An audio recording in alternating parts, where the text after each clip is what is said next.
Now, let's look at the next section.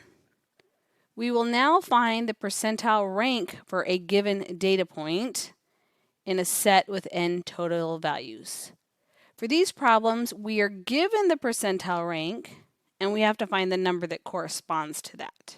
To find the percentiles, we will order the data from smallest to largest again. Then we will find the index point using the following formula.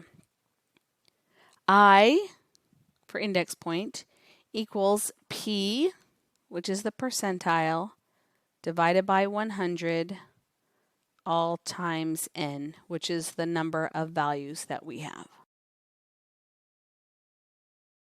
The index point I tells us the position of the value that corresponds to the percentile. If the index value is not a whole number, round it up to the next whole number. This will be the ith position for the value of interest. If the index point I is a whole number, we will average the ith and the I plus 1 value. One more thing before I show you an example. The index value tells us the position. It does not tell us the value of that percentile. So on to the next example. The number of words in each of the last 10 presidential inaugural addresses is listed below. Find the length that corresponds to the 30th percentile. Notice how this problem is different than the first problem that we did. This one is saying, here's the 30th percentile, find the value that goes with it. Where the one we did to begin with said, here's a number, what's the percentile that goes with it? First, I'll put the values in ascending order. So they will be 1433, 1592, 1598, 2071, 2096, 2155, 2320, 2395, 2427, and 2561. Now find the index point. Since the problem asks for the 30th percentile, P equals 30. And there are 10 data points, so this is the value of n. So the index value is 30 divided by 100 times 10, which will equal 3. Remember, this is the index value. This is not the percentile. This is not the 30th percentile.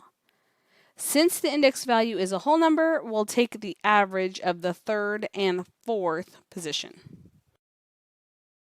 So go to the list of data and find the third value and the fourth value, which in this case are 1598 and 2071 respectively. Then we'll add these two numbers, 1598 plus 2071, and then divide by 2. This equals 1834.5. This is the value of our 30th percentile. Okay, before we do 2B, I just want to backtrack for just a second.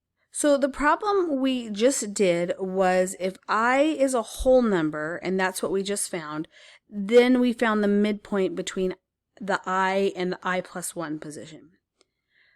But what if we don't have a whole number for I? We have added another data point in problem 2B, which says the number of words in each of the last 11 presidential inaugural addresses is listed below. Find the length that corresponds to the 30th percentile. I'm going to go ahead and find my index value again. So this will be the percentile over 100. But now I'm going to multiply by 11 because we have 11 data points. This is going to equal 3.3. Now, because it's a decimal, we're going to round it up to the 4th position. These are already listed in ascending order, so I'm just going to find the data value that's in the 4th position. So 1, 2, 3, 4. This is the 30th percentile. Is going to equal 2071.